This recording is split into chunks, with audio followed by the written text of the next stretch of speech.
창세기 4장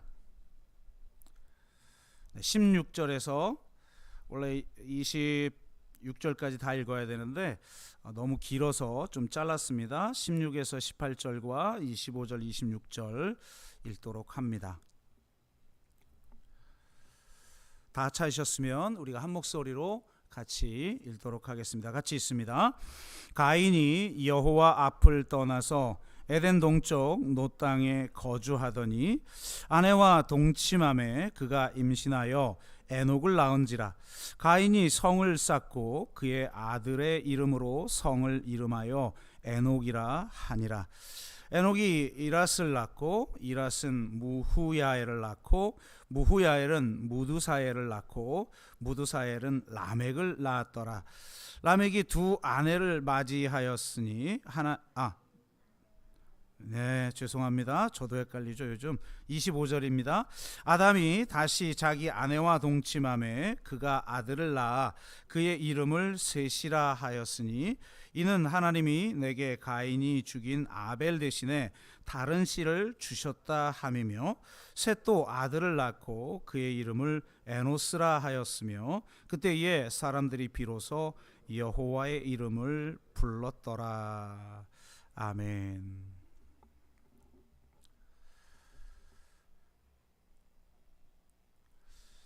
네, 4주 동안 외부 강사들이 오셔서 말씀을 증거해 주셨는데요. 여러분은 어떠셨습니까? 좀 많이 은혜가 되셨습니까? 어떤 분들이 그래도 말씀에 너무 은혜 받았다고 또 댓글, 밴드 댓글 달아주셔서 저도 감사했는데요. 마지막 강사 목사님이 너무 길게 해가지고 저로서는 큰 위로를 받았습니다. 저는 짧은 편입니다. 물어보니까 그 교회는 그냥 매주 2시간씩 예배를 드린대요. 2시간씩. 그래서 와, 대단하다. 특별 무슨 집회도 아니고 매주 예배를 2시간씩 하는데 왜 그 교회는 그렇게 사람이 많이 오는 걸까요? 여하튼 지난 4주 동안 잠시 쉬면서 책을 쓰려고 했는데 책을 쓰려고 하다 보니까 제가 좀 더 좀 보충해야 할 어떤 자료들 이런 것들이 많이 있더라고요. 그래서 그런 것들 좀 읽고 수집하고 하느라고 보냈고 지난주부터 본격적으로 쓰고 있는데요. 머리에 쥐가 날 것 같아요. 어쨌든 잘 쓸 수 있도록 기도해 주시면 좋겠고 그러면서 이렇게 여러 자료들을 보는데 한 사회의 한 사회에 대한 어떤 질적 평가를 하는 다양한 기준들이 있어요. 사실 우리는 대부분 GNP가 얼마냐, GDP가 얼마냐 이런 걸 가지고 그 사회의 수준을 결정하죠. 실제로 GDP가 높은 나라들 중에는 어떤 질적 평가가 높은 그런 곳도 있지만 사실 GDP로 말하면 세계 상위권에 있는 나라들 중에 이 질적 평가가 거의 세계 하위인 그런 나라들도 굉장히 많이 있는데요. 그 질적 평가 기준 중에 하나가 자살률이라고 합니다. 한국 자살률은 어떨까요? 여러분 잘 아시는 것처럼 우리 한국이 참 불명예스러운 1위가 많아요. 엄청나게 많은데 이 OECD 국가 중에 거의 1위를 달리고 있는 불명예스러운 게 굉장히 많이 있는데 그 중에 하나가 바로 자살률입니다. 뭐 예를 들면 장애인 복지에 쓰는 예산 이런 게 최하위죠. 상상을 초월할 정도의 격차 이런 게 있고 그런데 어쨌든 이런 자살률도 1위인데 이게 우리가 2004년 이래 20년 가까이 OECD 회원국에서 압도적으로 1위를 차지하고 있죠. 모든 연령층에서 아주 심각한 수준을 드러내고 있는데요. 사회의 중추 역할을 하는 40대, 때는 사실 바빠서도 못 죽죠. 그런 나이대인데 사망 원인 2위가 자살이랍니다.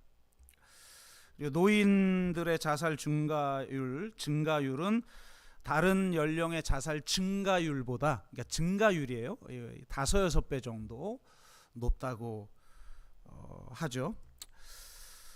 10대에서 30대도 이게 자살이 사망 원인의 1위인데 정말 무서운 건 10대입니다. 10대의 사망 원인이 2008년 전까지는 교통사고였어요. 그러니까 아이들이 뭐 이렇게 오토바이도 타고 뭐 많이 그러잖아요. 요즘은 또 이 배달 이런 게 많아서 아이들이 이 교통사고 굉장히 많아졌죠. 특히 코로나 때 학생들의 이 교통사고율이 굉장히 높아서 이게 심각한 사회적 문제인데 자살률이 그걸 앞질러 지금까지 계속 앞질렀다는 거예요. 도대체 애들이 죽을 이유가 뭐가 있다고? 우리 인생 살아보니까 애들 때가 제일 좋았잖아요. 제일 좋아한 게 아니라 전 다시는 돌아가고 싶지 않은데 제일 그나마 편안하지 않았나 하는 생각이 들어요. 그나마 그때는 부모가 좀 뒷받침해주는 시기니까. 그런데 그렇다는 건 정말 이 사회가 문제가 많다는 거죠. 따지고 보면 아니 중고등학교 때 성적이 인생을 결정하는 사회라는 게 이게 도대체 정상적인 사회입니까?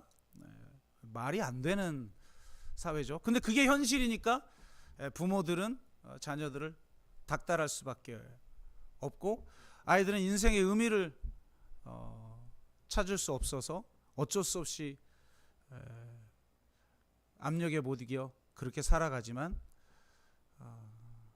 인생의 의미를 찾지 못하고 결국 많은 아이들이 죽거나 아니면 세상 돈 없으면 안 되는구나를 너무 부모를 통해 세상을 통해 본 거죠. 그러니까 제가 우리 그 상영제 교사니까 아이들에 대한 이야기를 가끔 이렇게 유익한 정보들을 많이 듣는데 요즘은 고등학교 때 이미 주식을 한다고 그래요. 여러분보다 빠삭하답니다. 야, 참 도대체 어떻게 된 세상인지 모르겠습니다. 근데 여하튼 제가 예전에 그 대한민국 부모라는 책을 한번 소개한 적이 있는데요. 이 책을 쓰게 된 계기에 대해서 이 저자가 하나의 에피소드를 소개하는데 학원 원장 친구가 있었다는 거예요. 근데 그 친구의 이야기를 듣다가 충격을 받아서 이걸 조사하기 시작했는데요. 학원 원장이 이렇게 학부모들하고 상담을 하잖아요. 아이하고 학부모하고 같이 이렇게 상담을 하는데 이제 부모가 나가고 아이하고만 대화를 할 차례가 됐어요. 그래서 보통은 엄마가 오니까 엄마가 왔다가 딱 나가자마자 그러니까 문을 닫는 소리가 들리자마자 앞에 원장이 있는데 그걸 의식했는지 뭐 의식했는데도 불구하고 의식할 수 없을 만큼 뭔가 다른 마음에 집중해 있든지 모르겠는데 엄마가 뭐 얼마나 부모에게 뭐 이런저런 말 막 했겠어요. 좋은 말 했거나 나쁜 말 했거나 뭐 여러 가지 말을 했겠죠. 근데 그 말을 하고 나갔는데 그 아이가 이걸 설교 때 해도 되나? 미음 치읓 니은 알아서 상상을 해주시면 미음 치읓 니은 지랄하고 있네 이렇게 얘기하더라는 거예요. 그러니까 너무 충격을 받은 거죠. 아니 학생이 자기 엄마를 향해서 아니요 하마튼 마지막까지 할 뻔했어. 니은자까지. 막 공감이 내가 확 되려고 그러니까 나도 입에서 막 튀어나오려고 그러네요. 그랬다. 충격을 받아가지고 교사들을 모아놓고 강사들을 모아놓고 이거 내가 이런 일을 겪었는데 어떠냐 그랬더니 강사들이 진짜 세상 물정 너무 모른다는 거죠. 원장이 저희 원장님 점심시간에 화장실에 한번 들어가서 문 잠그고 있어 보세요. 그러면 여러분 우리 드라마 영화 이런 거 보면 알잖아요. 화장실에 모여서 이거 좀 친구들끼리 하잖아요. 그때 부모를 향해서 내뱉는 것들을 들어보시면 상상을 초월합니다. 그랬다는 거예요. 그 이야기를 이 전 친구에게 전달받고, 야, 이게 문제가 심각하구나. 그러면서 이제 조사를 하기 시작한 거죠. 인터뷰도 하고 여러 이제 연구 자료들도 읽고 그러면서 쓴 책인데요. 이 사람이 충격적이었던 것은 이 아이들이 현재의 삶에서 벗어나기 위해서 일탈하는 게 아니라 현재의 삶을 견뎌내기 위해서, 그러니까 죽지 않으려고 일탈을 하는 거라는 거예요. 참. 또 하나는 부모의 욕망, 특히 엄마의 욕망을 좌절시키기 위해서 무기력을 스스로 선택한다는 거예요. 그러니까 한마디로 보복하는 거죠. 무기력을 선택함으로 보복하는 거예요. 뭐 대부분은 무기력보다는 반항으로 보복을 하지만,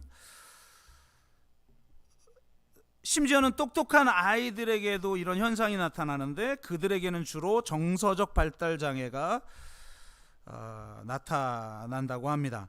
자신과 타인의 감정을 알아차리고 표현하고 공감하며 관계 속에서 문제를 해결하는 능력이 유치원 수준이라는 거예요.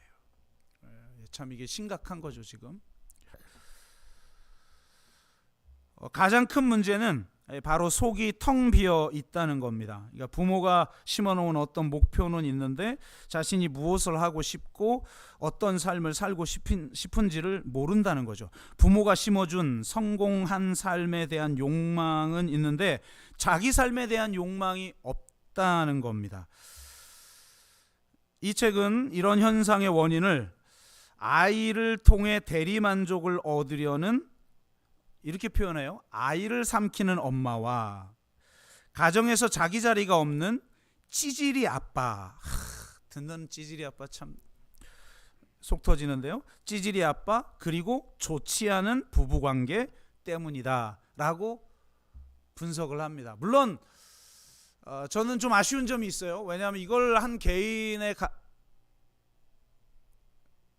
죄송합니다. 순간 제가 잠깐 어지러워서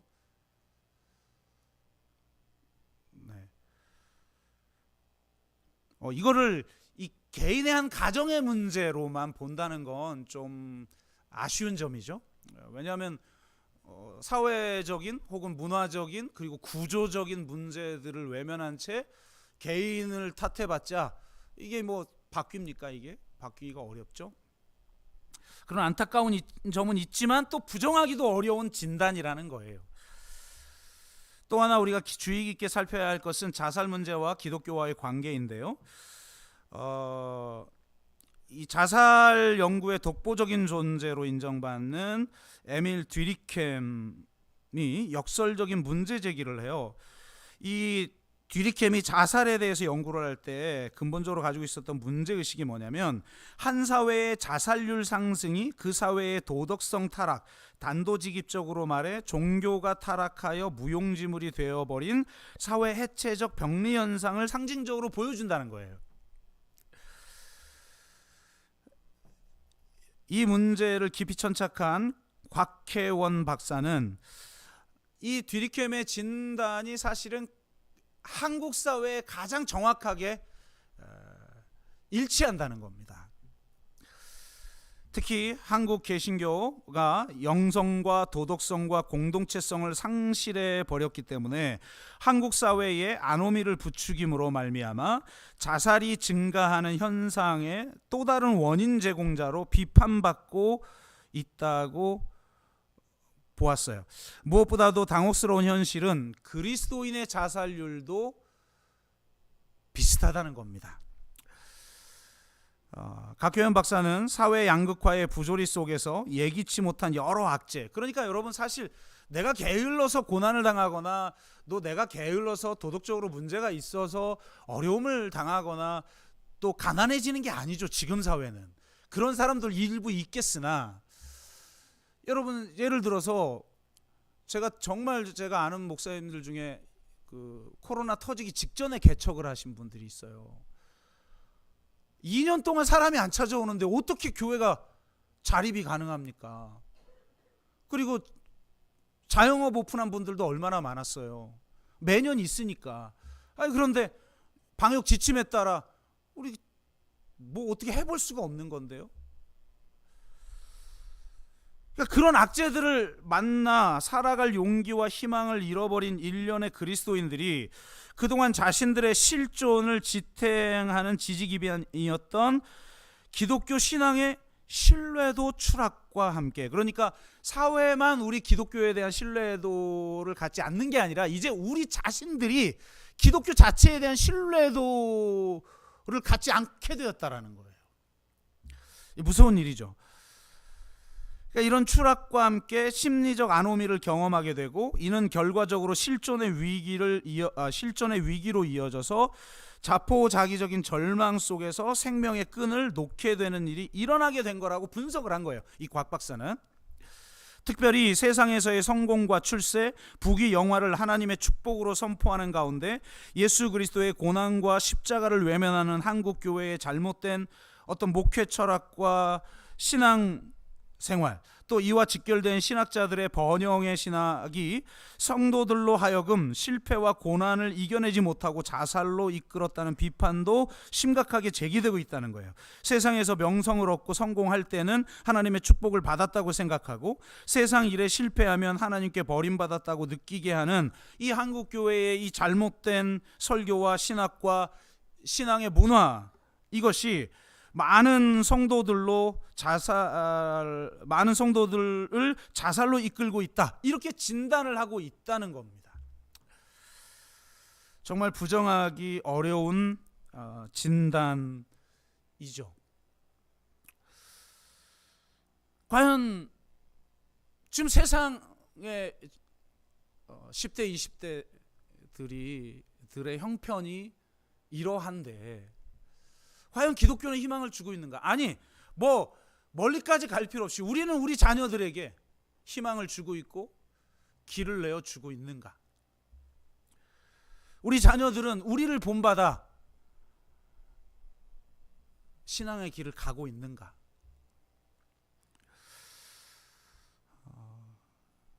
우리는 어느 길로 가고 있으며 어떤 길을 내고 있는가? 우리가 정말 질문해야 할 중요한 내용이죠. 오늘 말씀을 통해서 우리는 어느 길을 가야 하고 다음 세대에게 어떤 길을 내어야 하는지를 살펴봄을 통해서 우리의 삶을 돌아보고 우리의 과제를 확인하는 그런 시간이 되기를 바랍니다.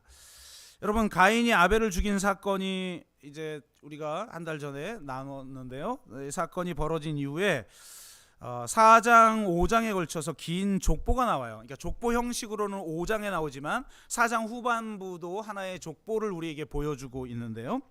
사실 족보는 굉장히 중요한 역할을 합니다. 제가 지금 1장에서부터 쭉 살펴보면서 1에서 11장까지는 원역사고, 이거는 좀 문학 장르가 좀 다르다. 그래서 11장 이후의 해석하고는 좀 다른 해석적 접근이 좀 필요하다, 이런 말씀을 드렸는데, 심지어는 어떤 학자들은 이건 두 개의 문서였다, 그냥 1에서 11장이라는 문서가 있었고 11에서 12장부터 50장까지의 다른 문서가 나중에 이게 합쳐진 것이다, 이렇게까지 진단할 정도로 이질적이란 말이죠. 그런데 이 창세기 전체를 우리가 그렇게 바라볼 수는 없잖아요. 그런데 그렇게 바라보지 않고 통일성 있게 바라보는 구조를 제공하는 게 뭐냐? 족보예요. 족보. 이 족보가 2장, 5장, 6장, 10장, 11장, 25장, 36장, 37장에 거쳐 총 11개가 나옵니다.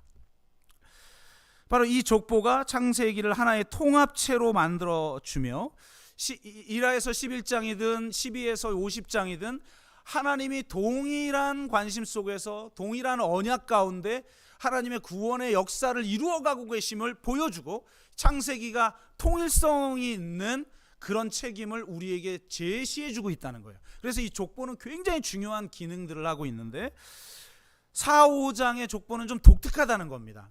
바로 두 계열의 족보를 비교하여 보여주고 있어요. 하나는 4장에 우리가 함께 읽은 거죠. 나타난 족보인데 가인이 동생 아벨을 죽인 가인 계열의 족보이고, 다른 하나는 5장 전체에 나오는 족보인데요. 바로 아벨을 대신하여 주신 셋이라고 하는 이름을 가진 아들을 통한 족보, 셋 계열의 족보를 보여주고 있습니다. 이는 세상 나라 백성의 계열과 하나님 나라 백성의 계열을 상징적으로 보여주고 있는 것인데요. 여러분, 여기서 셋 계열이 굉장히 중요합니다. 이 셋이라는 말의 이름 자체가 이 선택받은 자라는 뜻을 가지고 있대요. 그러니까 셋은 두다, 정하다라는 의미의 동사에서 파생됐고, 이 동사의 명사형은 바탕이라는 뜻을 가지고 있다는 거예요. 그러니까 이게 굉장히 참 재미있죠. 셋은 하나님이 새로운 출발을 하시는데, 새롭게 역사를 쓰시는데 그 바탕을 만들기 위해 셋을 선택했다는 거예요.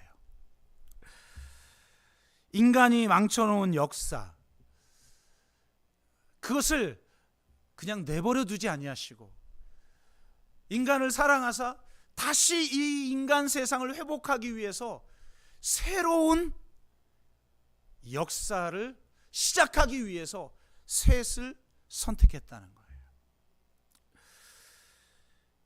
여러분, 인간의 역사의 법칙을 이 원역사는 우리에게 보여주는 거죠. 절망스러운 역사로 치달아요. 인간의 역사는 늘. 그럴 때 하나님은 항상 예언서로 말을 하면 남은 자들을 혹은 그루터기들을 통하여서 새로운 역사를 쓰셔요. 그래서 이 세상에 희망을 주고 다시 이 세상이 그 새로운 역사에 동참하도록 하신다는 거예요. 이것이 하나님이 일하시는 방법이라는 겁니다. 그래서 역사는 하나님께 선택받은 자들에 의해 항상 새롭게 갱신되고 변혁되는 거죠. 세상 나라의 계열과는 다른 가치를 추구하는 하나님 나라의 계열을 만드셔서 당신의 뜻을 이루어 가십니다. 새로운 계열화를 통해 세상을 재정비하는 거죠. 그러니까 저는 구원이란 뭐냐, 한 개인의 차원에서만 자꾸 내가 믿고 막 천국 가는 거, 이게 아니라 좀 거시적인 안목에서 보면 구원의 역사라는 것은 하나님이 새로운 계열화를 만드는 것이다. 바로 셋의 계열을 통하여서 하나님이 세상을 구원하시고 새로운 구원 역사를 쓰신다. 이렇게 이야기할 수가 있을 것 같아요. 그렇다면 이 두 개의 족보를 통해서 우리에게 어떤 교훈을 주고 계시는가를 우리가 함께 살펴볼 텐데, 양자의 차이를 비교해 보면 좋겠죠. 그런데 이 양자의 족보가 재밌게도, 그러니까 아주 매우 의도적으로 쓴 것 같아요. 양쪽 다 10명의 사람을 언급을 합니다. 양쪽 다 10명을 언급을 하고 있는데, 재밌게도 양쪽 족보에 똑같은 이름이 나와요. 다른 사람인데, 동명이인이라고 그러나요? 다른 사람인데 이름이 동일한 두 사람이 나와요. 이 두 사람이 누구냐? 에녹과 라멕이에요. 그러니까 전체를 다 비교해 볼 필요 없이 이 두 명의 사람을 비교해 보면 우리가 가인 계열의 성격이 어떤지, 셋의 계열의 성격이 어떤지를 비교해 볼 수가 있죠. 자, 먼저 가인 계열에 나타난 에녹과 라멕을 살펴봅시다. 자, 가인이 에덴의 동쪽으로 쫓겨나죠. 이 에덴의 동쪽은 타락의 방향성을 상징하는 언어예요. 그래서 계속해서 인류가 동쪽으로 가요. 동쪽 끝으로 결국 가다가 바벨탑을 쌓죠. 그러니까 타락의 방향성은 동쪽이에요. 그런데 구원의 방향성은 서쪽이죠. 그래서 성전 입구가 동에서 서로 들어가게 되어 있어요. 하나님의 임재의 방향성이죠. 그러니까 이게 상징적인 의미인 거예요. 그러니까 에덴 동쪽으로 이렇게 가서 처음으로 한 일이 뭐냐? 성을 쌓는 거예요. 아니, 사람들이 나를 죽일까봐, 아니 어디에 사람이 있길래 도대체 자기를 죽일까봐 염려했을까요? 사람이 있었겠죠, 이 에덴 밖에도. 근데 사람이 나를 죽일까봐 걱정하니까 하나님이 가인의 표를 주어 너를 내가 보호해 주겠다, 이렇게 얘기해 주셔요. 그렇게 약속하셨는데도 못 믿겠는 거예요. 그래서 성을 쌓죠. 자기를 보호하는 거예요. 그리고 그 이름을 에녹이라고 짓는데 그 에녹은 바로 자기 자식의 이름이에요. 가인이 낳은 아들의 이름이 에녹이에요. 그럼 라멕은 누구냐? 인류 역사상 처음으로 일부 다처제를 시행하고 그의 자녀들을 통해서 인류의 문명이 나옵니다. 그러니까 어떻게 한 가족 내에서 이런 문명 전체가 나올 수 있겠어요? 아마 어떤 인류의 발달사를 압축하는 어떤 상징적 언어이겠죠. 이 라멕의 아들, 그러니까 첫째 아내의 아다의 아들 야발은 가축 치는 자의 조상이고, 유발은 수금과 퉁소를 잡는 모든 자의 조상이고, 둘째 아내 실라와의 아들 두발가인은 구리와 쇠로 여러 가지 기구를 만든 자, 즉 도구와 무기를 만든 자의 도구예요. 그러니까 호모 파베르라 같은 거죠. 도구적 인간, 그 다음에 문화적 인간, 또 농사를 짓기 시작한, 유목을 시작한 그런 인간의 문명을 시작한 거예요. 그러니까 인간의 관점에서 보면 가장 높이 평가할 만한 사람들인 거죠. 여러분, 항상 어떤 새로운 문명을 시작한 것이 있잖아요. 인류를 바꿔놓은 어떤 문명의 발명품, 기술들이 존재하잖아요. 요즘은 최고의 발명품으로 우리가 이 휴대폰을 가지고 있어서 다 이 휴대폰의 노예가 되고 있는데, 문명을 바꿔버리잖아요. 문명을, 하나의 문명을. 그러니까 얼마나 그래서 우리 뭐 대부분 무슨 요즘 성공한 사람 예를 들면 다 예전에는 빌 게이츠였지만 요즘은 스티브 잡스고 그러잖아요. 그러니까 바로 그런 사람들을 자녀로 둔 사람이 라멕인데, 이 라멕 자신에 대해서 이야기해보자면 매우 폭력적인 사람이라는 걸 알 수가 있어요. 아내를 둘 두었다는 것도 그렇죠. 힘을 추구했다는 거예요. 고대 근동은 아내가 몇 명이냐에 의해서 이 힘이 결정되었던 사회였지 않습니까? 그래서 이 권력이 센 왕일수록 많은 그 부인을 두고 있잖아요. 물론 정치적인 안배이기도 하지만, 그러니까 이런 힘을 추구하는데 그 힘이 매우 폭력적이라는 걸 알 수가 있어요. 우리가 읽진 않고 넘어갔지만 23절 24절 보십시오. 라멕이 아내들에게 이르되 아다와 실라여 내 목소리를 들으라. 라멕의 아내들이여 내 말을 들으라. 나의 상처로 말미암아 내가 사람을 죽였고, 아니 자기는 상처를 받았는데 보복은 살인으로 갚았다는 거예요. 그리고 나의 상함으로 말미암아 소년을 죽였도다. 이걸 떳떳하게 당당하게 자신 있게 지금 선포하고 있어요. 가인을 위하여는 벌이 7배일진데 라멕을 위하여는 벌이 77배이로다. 얼마나 엄청난 이야기를 지금 하고 있는 거예요. 아니, 자신이 폭력적임을 자랑하는, 그러니까 사실은 이 문명의 시작에는 시원적 폭력, 이게 이제 여러분 이게 인류학적 용어인데 시원적 폭력이라는 게 존재해요. 그러니까 인류의 문명 안에 폭력이라는 건 항상 잠재되어 있어요. 폭력을 통해서 인간의 문명이 유지되죠. 여러분, 당장 지금의 이 근대 국가의 모델 뭐에 의해서 유지됩니까? 군대와 경찰이죠.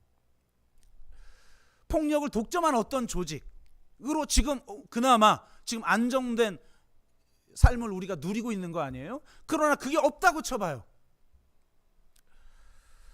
그러니까 이 문화 자체 안에 폭력이 깃들어 있는 것이고, 이 폭력은 위기 상황에 있을 때마다 항상 이 틈새를 벌리고 뛰쳐나오게 되어 있어요.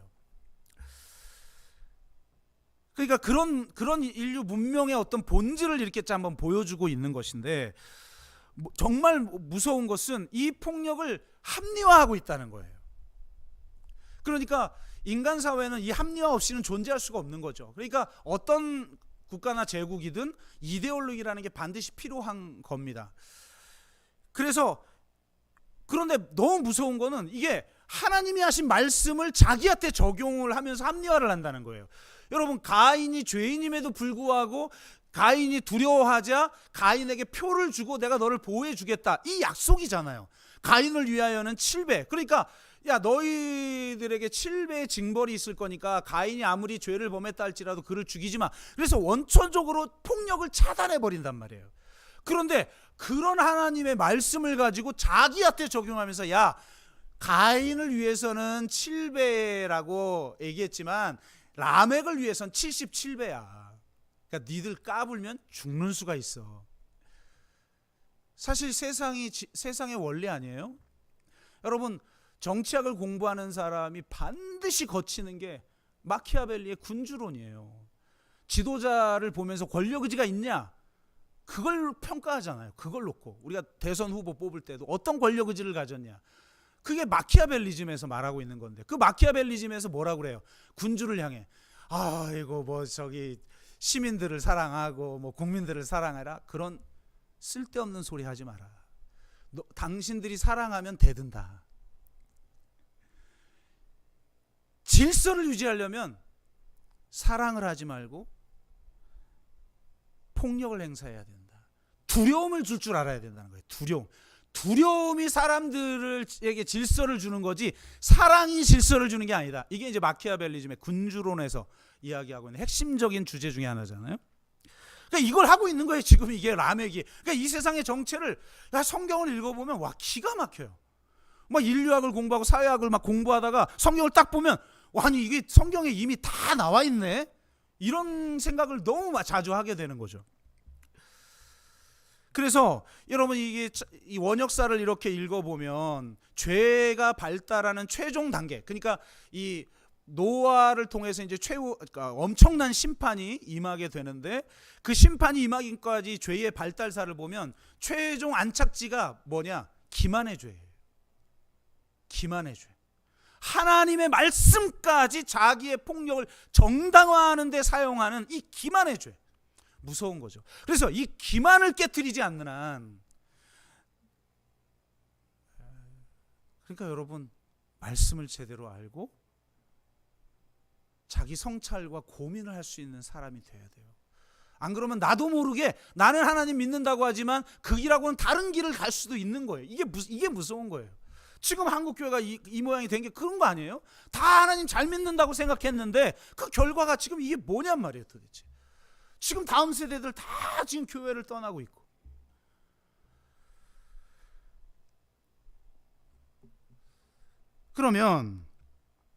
그러니까 한국교회는 사실은 셋의 계열처럼 겉으로는 보이지만 실제로는 가인 계열이 추구하는 가치를 추구했던 사람들이다. 어떤 앙케이트 조사 기관이 한국교회의 중직자들을 인터뷰를 했어요. 당신은 하나님 나라 가치를 추구하며 사십니까? 여러분 물어볼게요. 하나님 나라 가치를 추구하면서 사셔요? 지금 다들 고개를 끄덕이시네. 일주일 동안 그러고 오신 거죠? 우리 교인들은 최소한 여기에 자신 있게 이렇게 하셔야죠. 할렐루야. 뭐가 이렇게 자신이 없지? 근데 이 앙케이트 조사를 했을 때 이 한국교회 중직자들이 80%가 나는 하나님 나라 가치대로 살았다라고 돼. 그러니까 중직자 됐겠죠. 그러나 이 기관이 지혜로운 게 그의 자녀들에게도 똑같이 앙케이트 조사를 한 거예요. 당신의 부모는 하나님 나라 가치를 추구하며 산다고 생각하는가? 놀랍게 80%가 아니요 라고 대답했다는 거예요. 누가 더 정확할까요? 이게 안타까운 거예요. 우리는 결국 가인 계열이 추구했던 삶의 가치들을 내면화하면서 살아가고 있는 것 아닌가? 그리고 그렇게 사는데 성공하면 마치 하나님 은혜 받은 걸로 착각하고 축복받은 걸로 착각하고 뭐 간증에 나가고 간증자리에 세우고, 아니 도대체 여러분 생각해 보세요. 그렇게 세상에 성공한 사람들만 왜 서포트라이트를 받아야 됩니까? 저는 세상에서 가난하고 힘들고 때로는 질병으로 때로는 가족의 여러 가지 문제들로 인해 무거운 짐을 짊어지면서도 정말 하나님 앞에 나와 이렇게 예배드리고 기도하고 그랬던 사람들이 저는 더 위대하다고 생각해요. 그런데 다 그런 사람들만 서포트라이트를 받는 그런 가치에 물들어 있는 거예요. 그거에 성공한 사람이나 성공하지 않은 사람이나 똑같이. 성공하지 않은 사람은 그걸 열망하는 거죠. 자, 그러면 이제 셋의 계열에 나타난 에녹과 라멕을 한번 살펴봅시다. 중요한 특징이 있는데 가인의 계열에는 많은 업적들이 나타나 있어요. 이 문명들을 만들어내고 이런 업적 만들고 성을 만들고. 그런데 이 셋 계열의 특징은 어떤 업적도 나오지 않는다는 거예요. 똑같이 두 계열이 같은 역사를 지금 살아가고 있을 텐데, 그런데 가인 계열은 많은 업적은 나타나지만 산 연수가 기록되지 않은 반면 셋 계열은 삶의 연수가 나오고 있다는 거예요. 이 고대 근동의 문화를 아는 사람들은 이렇게 해석하는 거예요. 이건 세상에 엄청난 업적을 남겼지만 연수를 기록하지 않는다는 건 살았으나 죽은 자들을 취급한 거다. 반면 이 셋 계열은 어떤 업적도 나오지 않지만 연수를 나타낸 것은 세상에선 죽은 자 같으나 진짜 산 자로 살아간 사람들을 의미하는 것이다 라고 말을 하는데, 어느 정도 우리가 수긍을 할 수 있을 것 같습니다. 그리고 이런 모습을 가장 잘 보여준 사람이 아담의 7대 손 에녹이에요. 그러니까 이 7이라는 숫자가 이 족보에 계속 반복되는데 구조적으로도 그렇고요. 거기에 정점에 있는 사람이 에녹이라는 거예요. 여러분, 에녹은 어떤 사람인가? 5장 21절에서 24절을 보니까 무드셀라를 낳았고 300년을 더 사는 동안에 하나님과 동행하더니 하나님이 그를 데려가심으로 세상에 있지 아니하였더라. 와, 엄청난 사람이 나오고 있어요. 여러분, 성경 전체를 통해서 죽음을 맛보지 않고 하늘로 간 사람이 셋 있습니다. 첫째가 누구죠? 에녹. 둘째 엘리야. 셋째 예수님이죠. 물론 예수님은 죽었다가 부활하신 다음에 그 다음에 올라가셨지만 살아있는 채 하늘로 올라간 세 존재 중에 한 명이에요. 에녹이 얼마나 그러니까 중요한 사람인지 알겠죠. 그런데 그 사람에 대해서 뭐라고 말을 하느냐? 하나님과 동행하더니, 목축을 발명하지도 못하고 악기를 발명하지도 못하고 또 도구들을 만들어내지도 못하고 성을 쌓지도 못했지만 그는 하나님과 동행한 사람이라는 거예요. 진짜 중요한 삶의 가치는 하나님과 내가 정말 동행하고 있느냐라는 거예요. 여러분, 정말 일주일 동안 하나님과 동행하셨습니까? 여러분, 정말 하나님의 임재 속에 살았습니까? 진정한 축복은 형통이 아니에요. 형통의 축복이 아니에요. 하나님과의 동행이 축복인 거예요. 제가 읽었던 어떤 글에 보면 한 동화책을 소개하는데 제목이 에녹이에요. 그러니까 이 짧은 성경을 이제 동화책으로 풀었는데 핵심적인 건 이런 거예요. 매일 하나님과 동행했다는 거예요, 에녹은. 그리고 특별히 하나님과 산책하는 시간이 있었대요. 에덴 동산에도 보면 이렇게 하나님이 산책하는 장면이 나오잖아요. 그런데 평소에 그랬다가 죄 짓고 나서 숨죠. 그러니까 이 아담이 그걸 했던 거예요, 이 에녹은. 그래서 매일 산책을 해요. 그러면서 하나님, 당신 없이 난 살 수 없어요. 전 당신이 너무 좋아요. 그러면 하나님이 이렇게 반응하는 거죠. 나도 너 없인 살 수 없단다. 나도 네가 너무 좋다. 여러분, 날마다 하나님이 이렇게 하고 계시는 거 알죠? 할렐루야? 제발 좀 아세요. 이건 진짜 좀 아셨으면. 하나님 섭섭해요. 아들까지 주셨는데, 아니 하나님의 아들을 십자가에 내어줬는데 나를 사랑하는지 모르고 너 없인 내가 살 수 없다라고 여기고 있다는 걸 모르고 산다? 이거 진짜 섭섭하죠. 그러니까 뭐 이러는데 매일 그러다가 다시 돌아오고 그러다가 돌아오고 했는데, 어느 날은 이게 너무 깊은 임재 속에서 서로 친교하다 보니까 돌아올 수 없을 만큼 멀리 너무 나가버린 거예요. 그러니까 하나님이, 야, 너무 멀리 왔다, 온 김에 가자, 그러고 데려갔다는 거예요. 그 동화책 그럴싸하죠. 그런데 정말 어떤 임재 속에 있길래 내가 어느 위치에까지 가는지를 잊을 정도로 그분의 임재 속에 살았을까. 이것이 축복이라는 거예요. 그리고 또 하나, 죽음을 맛보지 않고 갔다. 그러니까 이 에녹은 우리가 종말에 경험할 그 궁극적인 영생의 모습을 보여주고 있는 거죠. 그래서 우리는 다 죽지만 결국 다 부활하여서 진정한 영원한 삶을 우리가 살게 되잖아요. 이 땅 가운데에서. 그러니까 그 종말을 지금 여기에서 미리 선취하여 보여준 자가 바로 에녹이라는 겁니다. 그렇기 때문에 이 동행이라는 것과 심판이라고 하는 두 가지 주제가 서로 얽혀 있다는 것, 동행이라는 것과 이 종말이라는 주제가 서로 얽혀 있다는 거예요. 그래서 제가 지난 수요 영성 집회 때 바로 이 종말론적 삶을 살아가는 사람이 지금 여기서 진정한 삶을 살아갈 수 있다, 이런 메시지를 좀 드렸는데요. 지금 에녹이 그걸 보여주고 있는 거예요. 그래서 그는 그의 아들 이름을 무두셀라라고 이제 짓고 아들을 낳았는데요. 이게 굉장히 중요한 메시지가 이 그 에녹을 통해서 흘러갑니다. 아들 이름을 무드셀라고 지었고, 무드셀라는 가장 유명한 사람이, 뭐라 그러죠? 가장 오래 산 사람이죠. 역사상 969년을 살았어요.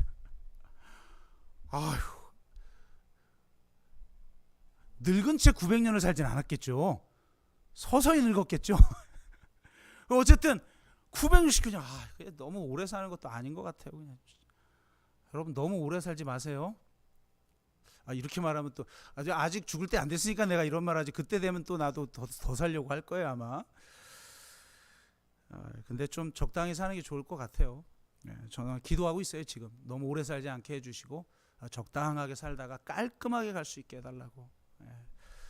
여러분, 사군자 중에 하나가 뭡니까? 그 난이잖아요. 난의 가장 중요한 특징이 뭔지 알아요? 왜 난이라고 했을까요? 더 아름다운 건 장미인데, 장미는 너무 아름다운데 지저분하게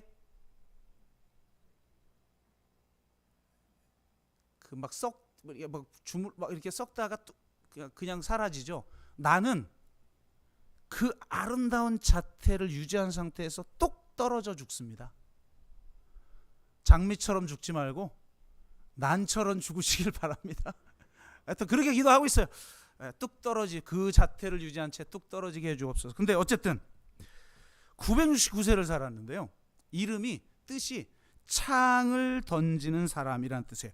이게 과거 부족 국가 시절에는 부족 간의 전쟁이 일어날 때 최전방에 서는 자, 그러니까 마치 이제 도시 국가가 발달하고 싸움이 벌어질 때는 골리앗과 다윗처럼 싸웠죠.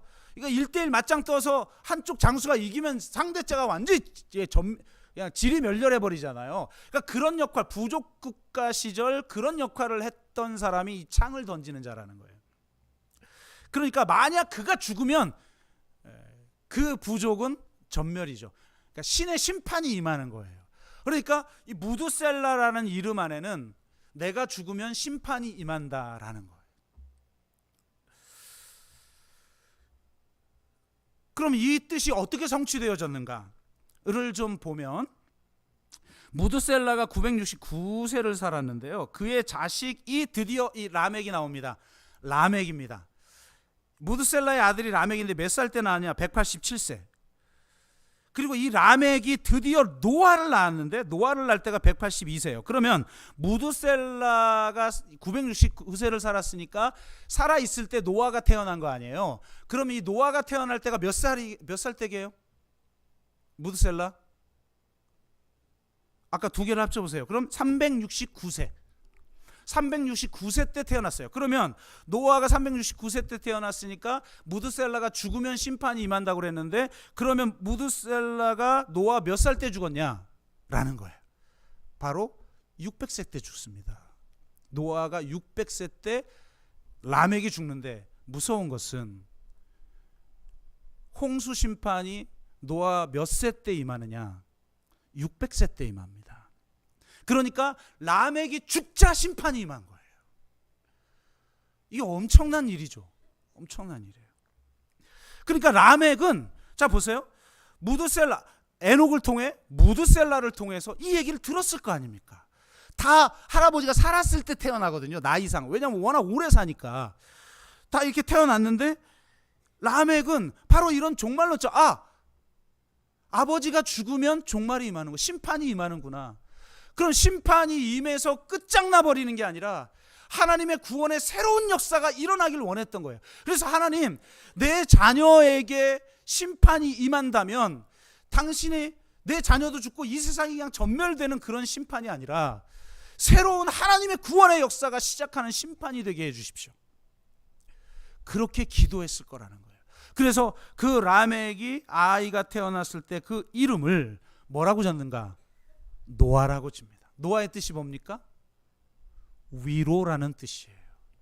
위로. 여러분, 위로가 뭡니까? 여러분, 이스라엘의 회복을 노래했던 이사야 40장에서 55장 제2 이사야라고 불리는 그 이사야서의 첫 시작이 뭐예요? 이스라엘 회복을 알리는 그 40장 1절 첫 구절이 내 백성을 위로하라.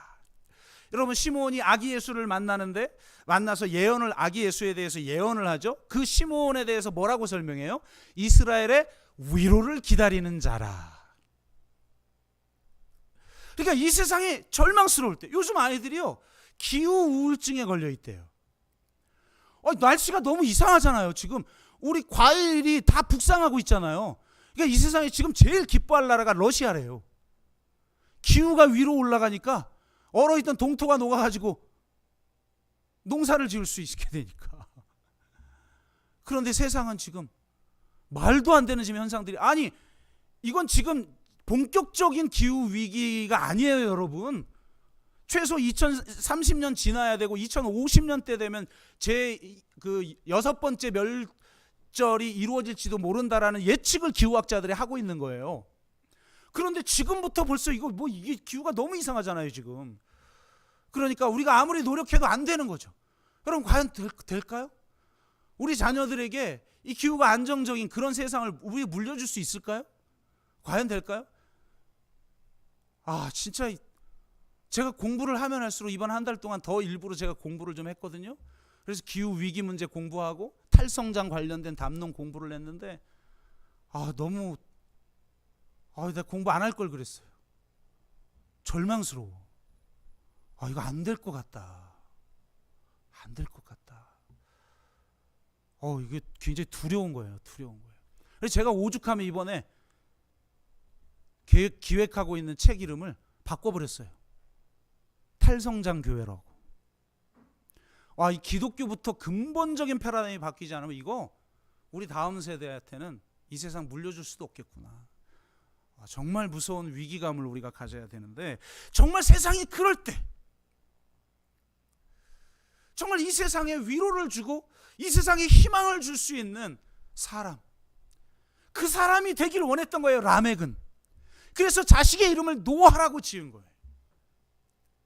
우리가 종말론적 삶을 산다는 건 이제 세상 다 멸망하고 여기 이 세상은 막 다 풀처럼 녹아지고 우리는 다 저 다른 세상 가서 유령처럼 막 하늘 날아다니면서 살 거다. 그거는 기독교가 아니에요.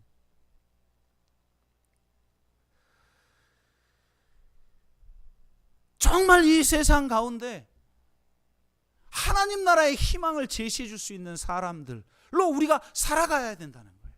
라멕은 그랬다는 거예요. 이 두 가지가 서로 연결되어 있는 거예요. 에녹처럼 우리는 과연 하나님과 매 순간 동행하면서 사는가? 우리는 라멕처럼 종말론적 삶을 살아가는가?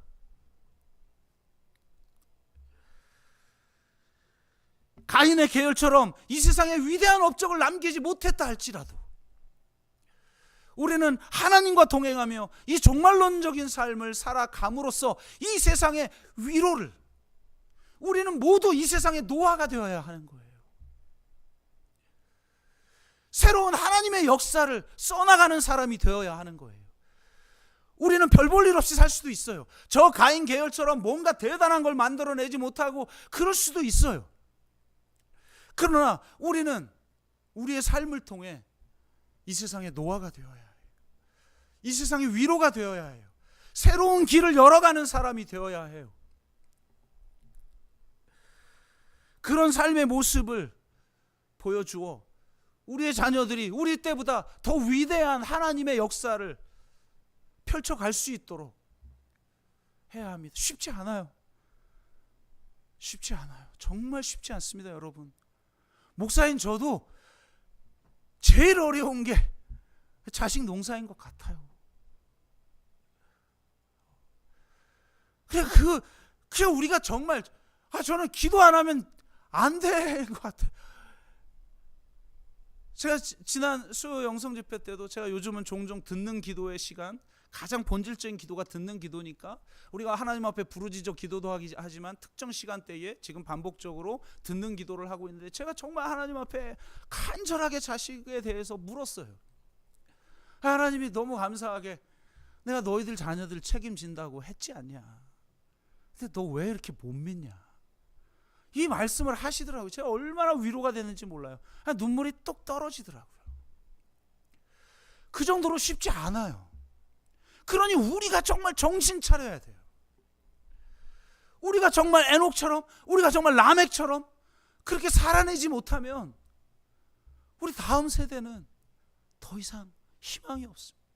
저와 여러분이 정말 진정으로 에녹이 되어 노아가 되어 하나님과 동행하고 이 세상 가운데 진정한 위로와 희망을 줄 수 있는 그런 삶을 살아가는 그런 저와 여러분, 그리고 우리 교회가 되기를 주의 이름으로 축복합니다.